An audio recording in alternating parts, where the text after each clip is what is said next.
Peoples party के रहनुमा नबील गबूल ने कराची के इलाके लियारी में गैर कानूनी तामीरात का जिम्मेदार SBCA को करार दे दिया।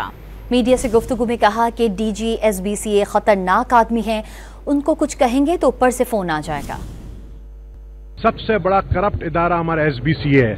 मैं जिम्मेदार ठहराऊंगा SBAC को, सिंध बिल्डिंग कंट्रोल अथॉरिटी को। मैंने अपने minister local government Saeed Ghani को कहा सिर्फ नोटिस देने से कुछ नहीं होता है भाई, नोटिस तो सब दे देते हैं। नोटिस के बाद यही SBCA के असिस्टेंट डायरेक्टर, मेरे पास नाम है उनके, वो जाते हैं, बोला भाई ये नोटिस दिया है, अगर तुम्हें वापस करवाना है नोटिस पैसे दो। हमारा कसूर नहीं था, ये कसूर अगर था बिल्कुल SBCA का, हमने सस्पेंड किया। लेकिन मैं अब सईद गनी को बोलूंगा, आप मिनिस्टर लोकल गवर्नमेंट हो तो क्या हम ये आपसे भी मुतालबा करें इस्तीफा का?